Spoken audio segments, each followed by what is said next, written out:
कहानी शुरू एक एयरपोर्ट से होती है जहाँ पर हम एक लड़की को देखते हैं। वो अपनी फ्लाइट में जा रही थी। प्लेन रनवे पर था, लोग आ जा रहे थे, सब कुछ नॉर्मल था। मगर ये फ्लाइट कितनी खतरनाक होने वाली है अभी कुछ ही देर में हम जान पाएंगे। अब वो लड़की प्लेन में आकर अपने सामान को सेट कर रही थी, पर उससे अपना सामान रखा नहीं जा रहा था, इसीलिए उसके साथ बैठा दूसरा मुसाफिर उसकी मदद करता है और इसी बहाने से दोनों में बातचीत शुरू हो जाती है। प्लेन ने भी उड़ान भर ली थी। वो दोनों बातें करते हैं। वो लड़की खुद को मॉडल बताकर अपना तारुफ करवाती है। वो आदमी भी जो उसके साथ बैठा था खुद को म्यूजिशियन बताता है। तभी उस लड़की को बात याद आती है। वो कहती है कुछ वक्त पहले मेरा एक दोस्त था, वो भी म्यूजिशियन था, जिसका नाम गैब्रियल था। अब गैब्रियल का नाम सुनते ही वो म्यूजिशियन आदमी कहता है ये नाम मुझे अच्छे से याद है। इसी नाम के आदमी का मैंने बहुत सालों पहले म्यूजिक लॉन्च किया था जो बहुत घटिया था, बुरी तरह से फ्लॉप हुआ था और मैंने उसकी बहुत बेइज्जती की थी। लड़की उससे कहती है कहीं हम एक ही गैब्रियल की बात तो नहीं कर रहे, क्योंकि उस वक्त वो मेरा दोस्त था। यहाँ पर वो आदमी पूछता है क्या उसका पूरा नाम गैब्रियल पेस्टरनेक तो नहीं? वो लड़की कहती है हाँ। ये बात सुनकर वहाँ पर एक और बुरी औरत अपनी सीट से उठती है जो एक टीचर थी और कहती है गैब्रियल मेरा स्टूडेंट रह चुका है जो हर चीज में फेल होता रहता था। मुझे इसीलिए वो याद है क्योंकि मैंने अपने 30 साल के तजुर्बे में उससे बुरा स्टूडेंट कहीं नहीं देखा। यहीं पर एक और लड़का बोलता है हाँ मैं भी गैब्रियल को जानता हूँ, उस वक्त वो मेरे साथ ही पढ़ता था। उसकी बेवकूफियों को लेकर वो बहुत मशहूर था, इसीलिए हम उसका बहुत मजाक बनाया करते थे। टीचर कहती है क्या ये अजीब बात नहीं है कि एक ही प्लेन में बहुत से लोग एक ही आदमी के बारे में बात कर रहे हैं? तभी एक और आदमी पीछे से उठता है और कहता है गैब्रियल को तो मैं भी जानता हूँ, वो मेरे पास काम करता था, बहुत ही साइको इंसान था, मैंने इसीलिए उसे जॉब से निकाल दिया। अब म्यूजिशियन को भी शक हो रहा था। वो उठकर पीछे की तरफ देखता है और प्लेन में बैठे सभी मुसाफिरों से पूछता है कि गैब्रियल को कौन कौन जानता है। हैरान करने वाली बात ये थी सब के सब हाथ उठाते हैं क्योंकि कहीं ना कहीं कभी ना कभी वो गैब्रियल से मिले थे और उसको जानते थे। अब वो म्यूजिशियन आदमी पूछता है क्या यहाँ पर बैठे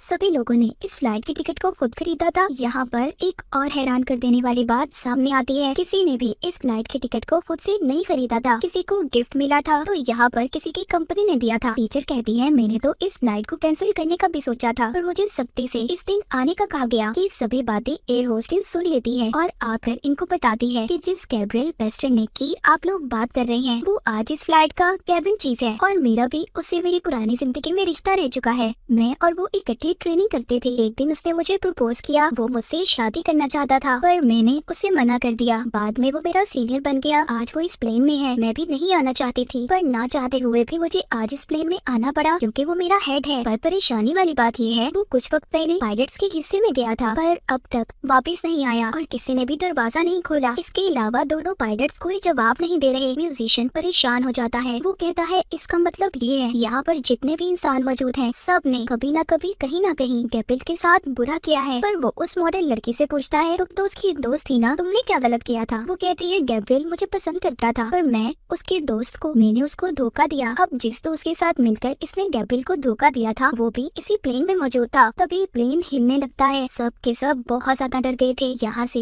एक बूढ़ा आदमी उठता है और पायलट के हिस्से में जाकर गैब्रियल को आवाज देता है, कहता है प्लीज दरवाजा खोलो। वो यहाँ पर खुद का गैब्रियल से रिश्ता बताता है कि मैं एक दिमाग का डॉक्टर हूँ। जब गैब्रियल सब चीजों से परेशान हो गया तो वो मेरे पास अपना इलाज करवाने आया करता था, पर बाद में मैंने अपनी फीस बढ़ा दी और फिर गैब्रियल ने मेरे पास आना भी छोड़ दिया। लेकिन मुझे उसका इलाज करते हुए पता चला उसके दिमागी हालत उसके माँ बाप की वजह से खराब थी क्योंकि उन्होंने कभी उसके साथ अच्छा सलूक नहीं किया। यहाँ से अब वो उसे आवाज देता है, कहता है तुम हमारे से बदला नहीं ले सकते क्योंकि तुम्हारी ऐसी जिंदगी के जिम्मेदार तुम्हारे माँ बाप हैं। पर प्लेन नीचे की तरफ जा रहा था। गैब्रियल ने बहुत बड़ी प्लानिंग करके अपनी जिंदगी खराब करने के जिम्मेदार लोगों से बदला लेने का सोच लिया था। पर उस प्लेन में उसके माँ बाप तो नहीं थे, सभी डर से चिल्ला रहे थे। प्लेन नीचे शहर की तरफ जा रहा था। तभी हम देखते हैं एक बूढ़ा कपल अपने गार्डन में बैठे थे और उन्हें ऊपर से एक प्लेन आता दिखाई देता है जो इनकी तरफ आ रहा था और हमें पता चलता है कि बूढ़ा कपल ही गैब्रियल के माँ बाप थे। वो ऊपर से प्लेन को लाकर इन पर तबाह कर देता है। उफ, कितना खतरनाक था गैब्रियल का बदला। इसके बाद हमें दूसरी कहानी दिखाई जाती है। हम एक बिजनेसमैन को देखते हैं जिसका नाम डिएगो था। वो अपने बिजनेस के सिलसिले में कहीं पर जा रहा था जो एक बहुत ही सुनसान रास्ता था। उसकी गाड़ी, म्यूजिक सब बहुत अच्छा चल रहा था।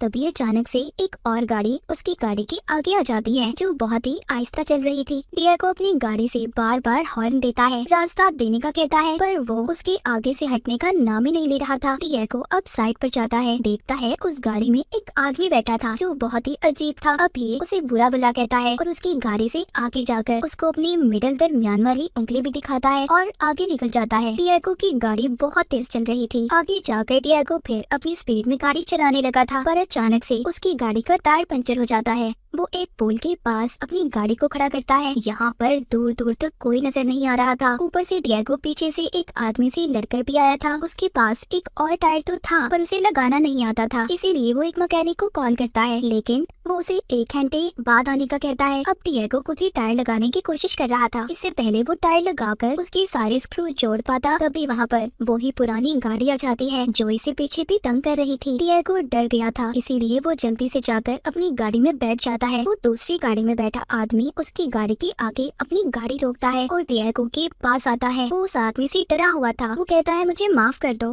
मुझे तुम्हें बुरा भला नहीं कहना चाहिए था। पर वो आदमी बहुत गुस्से में था और रेंच लेकर उसकी गाड़ी का शीशा तोड़ने लगता है। डिएगो बहुत डर गया था। वो पुलिस को भी कॉल करता है, पर नेटवर्क नहीं आ रहा था। उस आदमी का शीशा तोड़कर दिल नहीं भरा था, वो और भी उल्टी सीधी हरकतें कर रहा था। डिएगो को ये सब देखकर बहुत बुरा लगता है। जब वो आदमी अपनी गाड़ी में बैठता है, ये पीछे से आधी लगे टायर से ही अपनी गाड़ी स्टार्ट करके उसकी गाड़ी को धक्का मारता है, जिससे उसकी पुरानी गाड़ी पूल में जाकर गिरती है और वो भी जख्मी हो गया था। फिर डिएगो वहाँ से जाने लगता है, पर अभी भी उसका गुस्सा ठंडा नहीं हुआ था। वो दोबारा से अपनी गाड़ी उस आदमी की तरफ मोड़ता है और उसे मारने की कोशिश करता है। इससे पहले वो कुछ कर पाता, डिएगो का टायर खुल गया था। उसकी गाड़ी भी पूल में जाकर गिरती है। वो आदमी अब इसकी गाड़ी में आकर इसे बहुत मारता है और सीट बेल्ट से इसका गला भी बांध देता है। उस आदमी का गुस्सा अभी शांत नहीं हुआ था। वो पेट्रोल टैंक में आग लगा देता है ताकि डिएगो वहीं पर मर जाए। जैसे ही वो जा रहा था, डिएगो पीछे से आकर उसकी टांग को पकड़ लेता है, जिससे दोनों ही गाड़ी में फंस गए थे। वहीं बाहर अब तक डिएगो का मैकेनिक भी आ गया था, लेकिन तभी वहाँ पर एक जोरदार धमाका होता है जिसमें डिएगो और वो आदमी मर गए थे। जब वो मैकेनिक पुलिस को बुलाता है, वहाँ पर आकर वो लोग आग बुझाते हैं तो देखते हैं गाड़ी में उन दोनों के स्केलेटन ढांचे ही बचे थे। जैसे ही वो दोनों बैठे थे, पुलिस ऑफिसर उन्हें देखकर कहता है शायद दोनों एक दूसरे को बचाने की कोशिश कर रहे थे, पर ये नहीं जानते थे कि दोनों ने बदले की आग में एक दूसरे को खत्म कर दिया था। तो ये सबक हम सबके लिए है कि अगर हम अपनी जिंदगी में छोटी छोटी गलतियों को नजरअंदाज कर दें तो हम बड़ी मुसीबतों से बच सकते हैं। जैसे डिएगो अगर उस पागल आदमी को नजरअंदाज कर देता तो आज उसके साथ ये सब कुछ ना होता। इसके बाद हम तीसरी कहानी को देखते हैं, साइमन नाम के एक इंजीनियर की कहानी जो बड़ी बड़ी बेकार बिल्डिंग्स को बॉम्ब लगाकर उड़ाया करता था। आज एक आम सा दिन था। साइमन को उसकी वाइफ की कॉल आती है जो उससे कहती है कि आज तुमने घर केक लेकर आना है क्योंकि हमारी बेटी का बर्थडे है। अब साइमन एक बेकरी के पास अपनी गाड़ी को रोकता है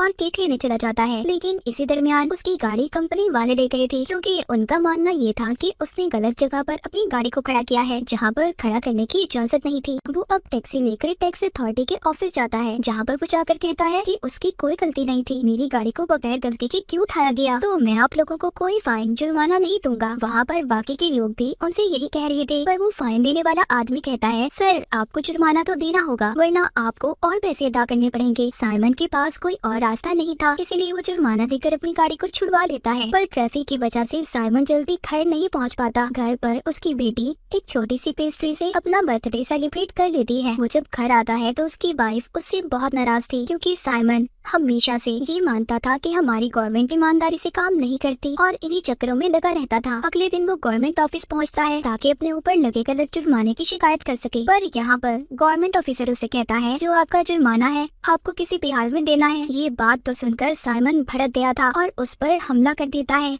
वहाँ खड़े लोग सब उसको हौसला दे रहे थे, लेकिन इतने में पुलिस आ जाती है जो उसको गिरफ्तार कर लेती है। पर थोड़ी ही देर में साइमन का दोस्त पुलिस स्टेशन जाकर उसको छुड़वा लेता है, मगर अब ये खबर अखबार में भी छप चुकी थी। इस वजह से उसे नौकरी से भी निकाल दिया जाता है। उसकी वाइफ भी डाइवोर्स तलाक के केस को फाइल कर देती है। उसको उसकी बेटी की कस्टडी भी नहीं मिलती क्योंकि उसके पास अब कोई नौकरी भी नहीं थी। उसको इसके अलावा कोई भी नौकरी नहीं दे रहा था। एक दिन दोबारा से उसकी गाड़ी को कंपनी वाले उठा कर ले जाते हैं, हालांकि इस बार भी कोई उसकी गलती नहीं थी। वो इस बार चुपचाप बिना कुछ बोले अपनी गाड़ी को छुड़वा लेता है, मगर इन सब की वजह से उसके दिल में काफी गुस्सा था क्योंकि इन्हीं की वजह से उसकी नौकरी, फैमिली, उसका बनाया गया मुस्तकबिल सब कुछ तबाह हो गया था। वो एक रात जागकर अपनी गाड़ी में कुछ तब्दीलियां करता है और अगली सुबह जाकर अपनी गाड़ी को ऐसी जगह पर खड़ा करता है जहाँ पर नो पार्किंग का साइन था। वो चाहता था कि कंपनी उसकी गाड़ी को ले जाए और होता भी ऐसा ही है। पर जैसे ही ये उसकी गाड़ी को उठाकर अपने गैराज में खड़ी करते हैं तो वहाँ पर एक जोरदार धमाका होता है। कंपनी का ऑफिस, आसपास खड़ी गाड़ियाँ, सब कुछ तबाह हो गया था। ये खबर एक बड़ी खबर बन गई थी कि कैसे एक आम इंसान ने गवर्नमेंट के खिलाफ आवाज उठाई। साइमन आम लोगों में एक मसीहा बन चुका था। अब इस हादसे को कुछ महीने हो चुके थे पर साइमन अब जेल में था। उसका आज बर्थडे था। उसकी वाइफ और बेटी उसके लिए केक लेकर आती हैं, यानी कि उसकी बेटी और वाइफ ने भी उसके साथ रहने का फैसला कर लिया था। साइमन के जेल में सभी इज्जत भी करते थे और इसी के साथ ये तीसरी कहानी भी यहीं पर खत्म हो जाती है। साइमन की कहानी से तो हम ये सीख पाते हैं कि हमें बिला वजह किसी के आगे झुकना नहीं चाहिए। जिसमें आपकी कोई गलती ना हो, अपने हक के लिए आवाज उठाएं। तो इनमें से आपको कौन सी कहानी अच्छी लगी